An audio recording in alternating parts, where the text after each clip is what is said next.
This is an oral history interview conducted for the Witness to War Serving a Nation project at Nassau Regional High School on Cape Cod, Massachusetts.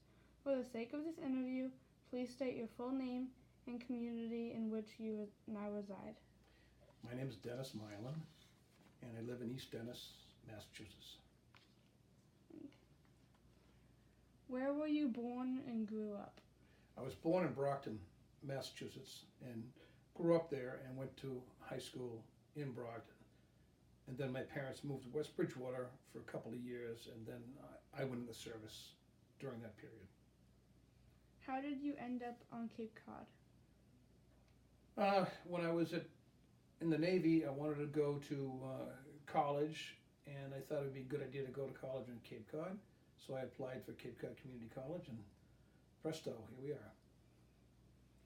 What were your hobbies as a kid?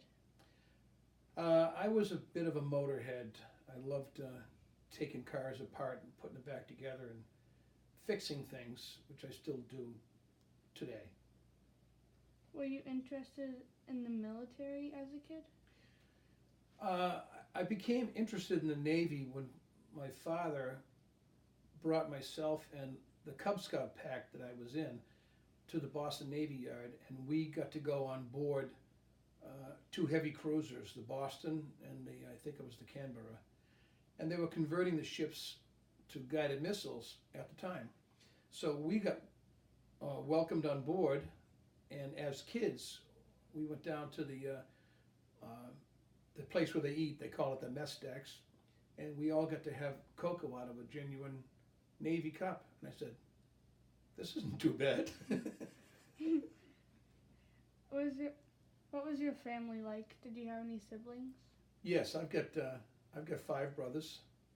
Wow. And mother and father, and very close. Had a great time growing up. Do you know how old you were when you enlisted into the Navy? I was about 18 and a half. How old are you now? I'm just turned 72. Where did you go to school before you served in the Navy? I went to high school at Cardinal Spellman High School in Brockton. Did you graduate before enlisting? Yes. Did you finish college before? No. Where did you go to college? I went to Cape Cod Community when I got out of the Navy for a couple of years, and then went in the building business. What made you interested in the military? At the time, it wasn't so much an interest. Vietnam was just heating up in 1965, and I had gone down to the Navy recruiter because I really didn't feel like going in the Army. And then I got the draft notice to go for my draft physical just after I turned 18. When I passed the physical, this officer came to see everybody that had passed and told us that we would all be in the military within 14 days. And I said I didn't think that was possible, but as it turns out it was. And I went and talked to my recruiter and then signed up for the Navy in November of 1965, and then went to boot camp, reported for boot camp in March of 1966. What was your family's reaction when you were drafted? Well, like I said, I wasn't drafted, but I think they were happy that I was going into the service because I had graduated from high school the previous year, and I really wasn't going to school at the time because I really didn't know what I wanted to do, and they thought that would be a good idea, and it turned out it was a good idea for me to go into service. Did you have any friends at the time that also were going into the military? I didn't have any friends that went into the military with me, but pretty much all of my immediate friends went in the service about the same time because the draft was going hot and heavy. What did you do in the Navy? I started off when I got out of boot camp, I started off on the deck force on a destroyer in Mayport, Florida. And because I had scored pretty well in the Navy tests, I was promised any school I wanted to go to after 6 months in the fleet. So I did my 6 month in the fleet, and I went back to Great Lakes Naval Training Center to report for electronics school. And the electronics theory, I had some difficulty with the theory of electronics, but I became a radarman, went to radar school, and that was the niche I was pretty much born for. How did you know you wanted to be a radar man? Well, I saw pretty early, once I got on board the destroyer, that once you got up into the operations division, that would have been the radarmen, the navigators, the quartermasters, the radio men. We had a pretty good job. We were always up above deck. We could always see where we were going. We always knew where we were going, as opposed to being on the deck force. Those guys pretty much did all the hard work, all the heavy lifting, and they did all the painting and the ship repair, and that could get old pretty fast. So, could you describe an average day in the Navy? Well, on the destroyer, when I was on the destroyer, we'd get up in the morning and we'd have breakfast, and then we'd report for muster, and they would keep track of everybody that was on board the ship, make sure nobody had fallen over the side the night before. And then we would do primarily chipping and paint repair, painting all different parts of the ship, rope work, and then we would also be responsible for standing watch. Everybody on board ship has to stand watch. Usually it's 4 hours on, 12 hours off. It depends on the situation. So you're kept busy pretty much constantly, you know. What did you do in your time off?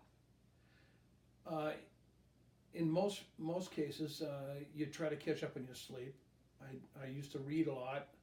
I loved being at sea. I loved looking over the side and watch the flying fish and the dolphins, and I loved going out at night or at sunset when it was beautiful out there, you know. Were you nervous, like, on your way to Vietnam? I'm sorry? Were you nervous going? Was I nervous? I wasn't really nervous. As it turns out, I should go back. When I got out of radar school, I put in. They ask you where you like to go, and I put in for Japan. But the military, being like they are, they figured that, well, Japan's an island, Cuba's an island, you're going to Cuba. So I got sent to Guantanamo Bay, Cuba, for a year. So I served there. And once I got out of there, I got shipped to another ship that was going out of commission. And then I got a hold of a list of ships that were going to go over to. They were going to make what they call a Westpac cruise, which is the Western Pacific. So I put in for this ship, this Mazama, out of Davisville, Rhode Island, and I got assigned to the ship, and we went from Davisville, Rhode Island to Vietnam. But I wasn't really nervous about that because I knew we were going, and I knew that the military looks after each other. So I wasn't nervous at all. So. How long did you serve for? I served for about 4 years, from start to finish. How much of that time was spent at sea? At sea, 3 years and 9 months. When you stopped at land, did you stop for long? We were very fortunate. I got to see a lot of places throughout the world, and we could be there anywhere from a day or two to even 4 or 5 days. So, we got to, go to some very, very interesting places all through the Far East, Hawaii and through the Panama Canal and things like that. So it was very interesting. How many different ships were you on? I was on 3 different ships. The first one was the William C. Law, which was a destroyer stationed out of Mayport, Florida, and I was only on that for about 6 months. The second ship was the Hyades, which was a food ship out of Norfolk, Virginia. I didn't really like Norfolk that much. And then I did about 18 months on the Mazama out of Davisville, Rhode Island, to Vietnam and back.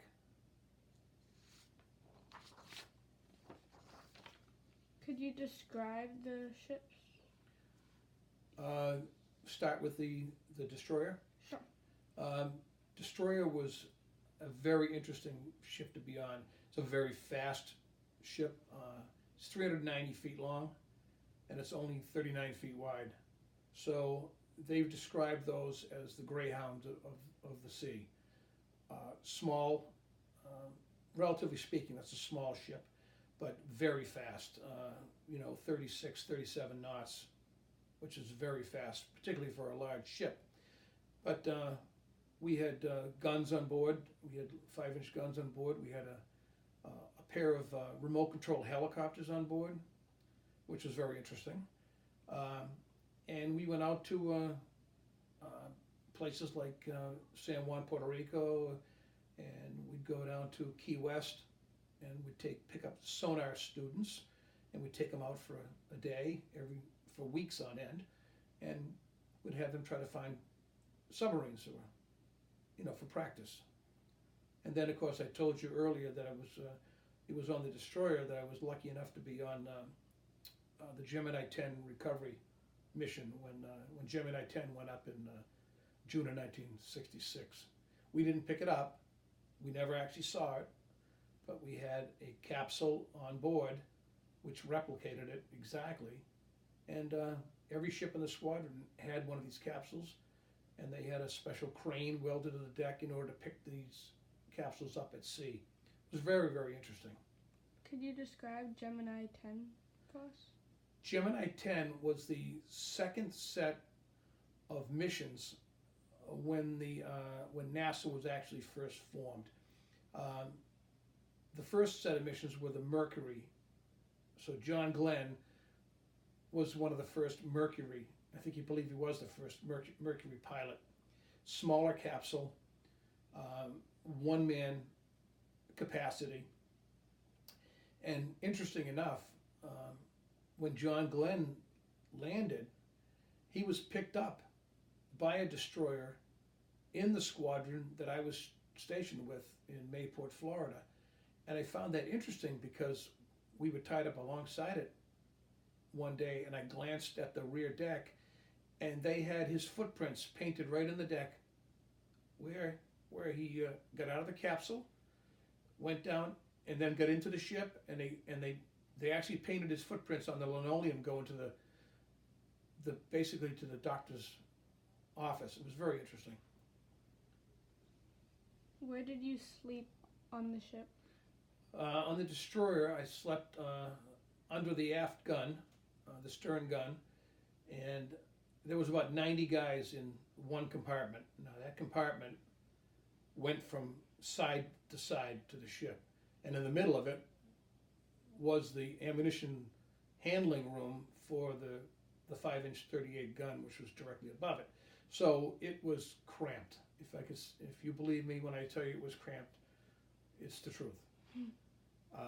And when we get onto the other ships, when I got onto the Hyades, that was still set up in like a World War II configuration. That was 5 bunks high.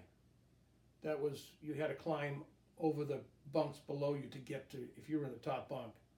It was interesting, And then on Mazama, on the ammunition ship I went to Vietnam on, that was only 3 bunks high, and we had pretty comfortable sleeping quarters. Each person had their own a built-in locker under their mattress, so you keep all your valuables. You can lock them up, and it wasn't anywhere near as uncomfortable as the destroyer was. this destroyer in heavy weather, when it started really getting rocking and rolling, the mattresses were supported by chains hanging down from the overhead from the ceiling.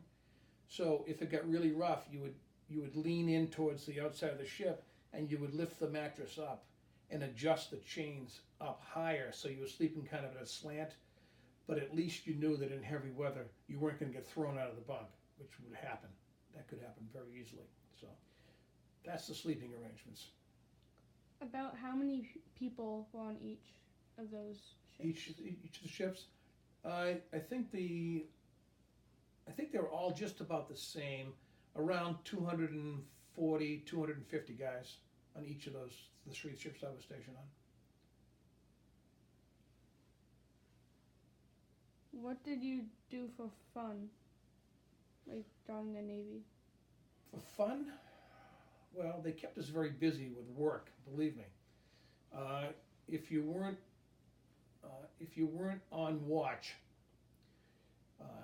you might have some time off. You could relax a little bit. You could go out on the stern of the ship, and a lot of guys were involved with like taekwondo. Some guys did weightlifting and things like that. Some guys just found a quiet place to sit and go read a book or look over the side, knowing that you're going to be on watch in another few hours. When you stopped at land, what did you do? Oh, when we stopped at land, well, when we went to Vietnam, my first Liberty port on the way to Vietnam was in Panama. We went through the Panama Canal, which was extremely interesting. And we stopped in the Pacific end, and we had Liberty, which meant you could go out, you could see the towns, you could go to a restaurant, you could go to a bar, or you could see all the scenes in the town. And then we'd have to report back for duty, and then we'd get back on board. And then from there we went to Pearl Harbor, Hawaii, which was extremely, very, very interesting. We pulled into Pearl Harbor as a World War II vintage ammunition ship, and I was on the radar, and I reported out to the bridge that, sir, I have multiple aircraft all over the place. And the officer, I forgot whether it was the captain or not, I think it was the captain, and he said, well, come on out and bring your camera, which I thought was kind of interesting. And I brought my camera, and the sky was full of Japanese Zeros and Japanese torpedo bombers, and they were dropping wooden torpedoes on a mock-up of a battleship which they had tied to Ford Island. They were filming Tora, Tora, Tora, the movie. And we pulled in the middle of Tora, Tora, Tora. Mm-hmm. And we got to spend a week in Pearl, so I got to see almost the whole island of Oahu. We rented a car. We saw the battleship Arizona. We saw the battleship Utah that was sunk on the other side of Ford Island. And it was the most beautiful place that I've ever seen in my life. Was Hawaii. It was just gorgeous. So then from there we went to our new home port, which was Subic Bay in the Philippines. And when we were in port there, you could go out. There was all kinds of things to do on base. There was baseball. There was all kinds of sports. There was restaurants, bars, libraries, anything you could possibly want to do, they had there. So we became accustomed to that. They had monkeys walking across the streets in Subic. And then during the course of our time, we were assigned to Vietnam, we got to go to Singapore. I was in Bangkok, Thailand for almost a week. Manila, went to Manila, went to Sasebo, Japan, went to Hong Kong. I think where else I went to. A bunch of places. We were all over the place. So I brought back a bunch of photos, picked up a bunch of goodies, and sent gifts home to friends and family. It was an experience of a lifetime. How long were you in Vietnam? We were actually in Vietnam about 11 months. Once we entered the combat zone, our job was to deliver munitions, whether it be artillery shells for the destroyers and the cruisers in the area, what they call referred to as the gun line. The gun line was an area just off the shore where the destroyers and cruisers would go up and down the coast, and they were there to shell targets. Let's just say that they came across a North Vietnamese artillery piece, and we were able to locate it. Well, that was the destroyers and cruisers' job to shell them. And then we would go out to an area off the coast of Vietnam called Yankee Station, and where we would rearm the aircraft carriers. And when we rearmed the ships, what was interesting about the whole process of rearming was it's kind of like a ballet. It's a well choreographed ballet. The ship I was on had 5 different holds, so we could sling ammunition from 5 different places along the ship. Now, considering that the ship is moving the whole time, our ship is moving at 10 knots or so.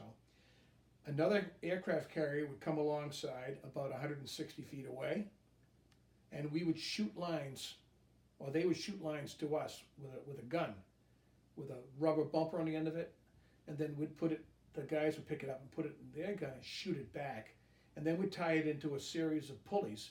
And once we were hooked up, we could pick up ammunition out of our holds, sling pallets of ammunition over to the aircraft carrier and a cruiser and destroyer on the other side at the same time. So it was very interesting to watch. It was very dangerous. It was a dangerous, very dangerous job for the guys that were on deck, but thank God nobody got hurt. But there's been occasions where people have been killed doing that. So, but that's what we did. When Vietnam is first mentioned, what is your first memory? First of all, Vietnam was a very unpopular war. All the guys that were there, whether they were in the Navy, Coast Guard, Army, Marines, Air Force, didn't make a difference. We all knew that it was an unpopular war, but we also knew that we were doing our job, which we were asked to do. As it turns out, I'm very happy to say that I'm a Vietnam veteran. So, but I can't forget what the actual question was. So, if you want to ask me that again. When Vietnam is first mentioned, what is your first memory? Well, one of the real memories that I learned, it didn't take us very long during our tour, that we had the ability to rearm ships around the clock, and we only rearmed like 10 ships a month or something like that. It was, I said, at this rate, we're not going to win this thing. So I think it was generally given that everybody was there just to hope that we would get it over with and done as soon as possible so we could all go back home. Do you have any other experiences or moments in your time of service that you would like to share with us? Interesting, I told you about the destroyer, with the Gemini 10 recovery mission, the Gemini 10 capsule on board. That was very cool. And then we were in San Juan, Puerto Rico, and we had been there for about 4 or 5 days, and we were scheduled to leave that day or later on that afternoon. So we're all getting dressed for our last day out on the town to have a good time, and a large freighter, a fruit carrying bananas, if you can believe that, got sideswiped by a tugboat that was in the harbor, and the freighter rammed right into us while we were at the pier, and it put a large hole in the compartment that I was in, so you could see the bow of this was on the other side of where I was, but it rocked the ship pretty well and opened up a large hole in the side of the ship, but didn't go down. So that was one thing that was interesting. And then on the destroyer, I saw the real power of a hurricane. We had to go to sea to avoid Hurricane Inez in 1966, and we had to go to Charleston, South Carolina, and we went through some serious seas, probably 50, 45, 50-foot waves, and 45, 48-degree rolls. And I think we probably spent more time underwater than we did on top of the water, because it was so wild. And on the ammunition ship, we hit a typhoon on the way to when we left Vietnam on the way to Japan on our way home, and we hit a typhoon head on, and we were doing, I think we were supposed to be doing about 14 knots forward motion. I think we were making about 2 knots reverse motion. That's how powerful, another powerful storm. But we came out of it okay, so happy to be here, What was your happiest moment in the service? I think my happiest moment was the day we pulled into the pier in Davisville, Rhode Island, after coming back from Vietnam. And my mom and dad were waiting for me, which was kind of cool. What was your reaction when the war was ended? I was thrilled to death that it was over. I was disappointed that it took so long to have it be over, because a lot of guys died in between that time that I was there until the time that it was actually finally done. Did you or any of your crew members ever get seasick? The first time I was on a destroyer, we crossed the Atlantic, and I got seasick, probably 2 days. And then after you get used to it, it got better. So I never got seasick again. But it could really be debilitating for a lot of people. I mean, I saw some guys that were like on death's door. They were so sick, But you just keep plugging away, because the rock and rolling isn't going to stop, So you have to get used to it. When the war ended, what did you do to celebrate? Well, by the time the war got over, I was home. I had been home. We got home in December of 1969, and the war we actually left. All troops left in 1973. By that time, I was married, 1 child, and working, and I probably just said, thank God it's over. There wasn't so much a celebration, it was just thank God it's over, When you were in action, it must have been very scary. Were there any times where you really felt safe? We felt safe most of the time. We could be as close as about a quarter of a mile or a half a mile off the beach, which is well within range of a lot of weapons, but we were pretty well protected. We had a lot of aircraft flying around. At any given time, there was usually around 70 Navy ships off the coast of Vietnam at the same time. So if you got in trouble, you could call for help. But of course, an ammunition ship is a pretty good prize. Anybody would love to get hit an ammunition ship and cause it to blow up. But we were very lucky. Nothing ever happened to us. But overall, we were pretty comfortable and felt safe most of the time. Could you tell us about when your ship got hit and did not sink?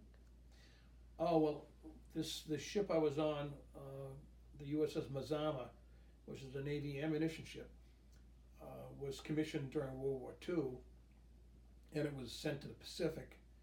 And on one of its trips in one of the harbors, I think it was in Ulithi, they sighted what they thought was a periscope coming towards the ship. As it turned out, it was a Japanese manned torpedo, a suicide torpedo, and the torpedo hit the side of the ship. And just for the grace of God, the torpedo didn't explode. It did some damage to the ship. It caused some flooding, and one guy unfortunately was killed. He fell down into one of the holes and was killed, but it didn't blow up. Yeah, so I figured that was a pretty good sign that it was a lucky ship. Did you ever lose any friends in battle? I'm fortunate to say no, I didn't. And of course, we weren't in battle per se, but none of my friends I went to school with, none of them were killed in Vietnam, which was kind of unusual. And nobody on board any of the ships I was stationed on was killed during the course of their service, you know. What was it like being without your family for so long? Well, it was something, you know, I got used to pretty quickly. When I was I got used to it when I was on a destroyer. You know, you become a part of a team. You know, these are your buddies, these are your shipmates. You know, and you're all going through the same thing. You know, everybody wants to be someplace else. We all want to be home. We'd like to be with our friends or with girlfriends or whatever.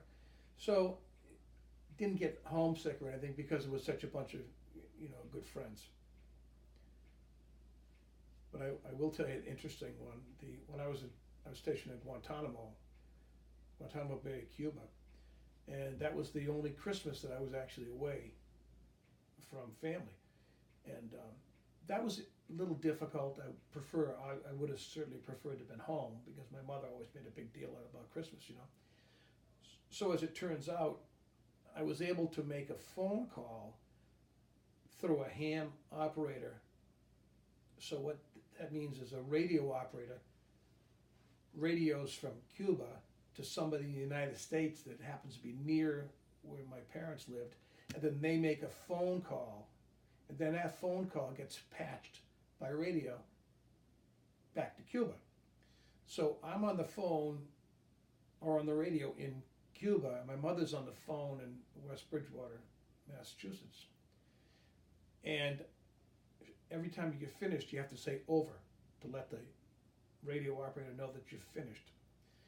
And I never forgot it. My mother, you know, was telling me, "Well, Merry Christmas." Then she said, "Over." So I remember that. That was a lot of fun. What did you do to eat for food? What did we eat? Yeah. The food in the Navy was always pretty good. You know, the larger the ship you're on, the greater the different types of food that you're going to get, and in a lot of cases, the better food you're going to get. The destroyer had a very, very small eating area and a very small galley where they cooked all the food. And because we were in heavy weather all the time, a lot of times you might get sandwiches, you know, because they were easy to make and they weren't easy to spill. And we all got served on these stainless steel trays with segments in them that put the food into the trays and you could eat them.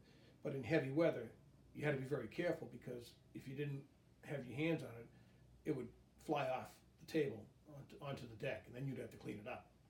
So we had a mixture of food. The food wasn't bad at Great Lakes, and then I went to Guantanamo, and I was fortunate enough to have been stationed at the Naval Air Station in Guantanamo. We had our own a mess hall, a dining hall, and it was the only place that I was ever in the Navy that we actually had waiters. We had Jamaican people that worked on the base, and they worked as waiters, and they would serve us our food on plates like civilized human beings. So the food was very good there. And then I got shipped to the food ship, and the food was terrible. And of course it wasn't the food, it was the cooks.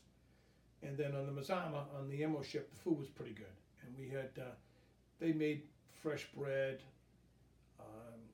but being at sea, a lot of times you'd run out of milk quickly in a couple days.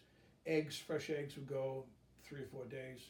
And then from that on, you'd be eating powdered eggs, you know, which would puff up they look like a sponge. But we had fruit and stuff like that, and they made bread. So wasn't bad. Are you still in contact with any fellow Vietnam veterans? Interesting enough, he says, I just made contact with a very good friend of mine who was, I was a radarman on the Mazama, and my radar operator was actually the mailman, believe it or not. He was a postal clerk. So we served all of our watches together, and I had lost touch with him, and I came across a website for the ship, and I looked him up, and I sent him an email, and he sent me a nice response, and he's saying, how you been? You know, how's your family? And we did make a good connection. And I think in 2019, I'm going to go to the reunion, which is going to be in Rhode Island. So, excuse me. That concludes our interview. Thank you for doing this interview with us, and thank you for your service. Well, you're welcome, and I think you guys are doing a very important thing.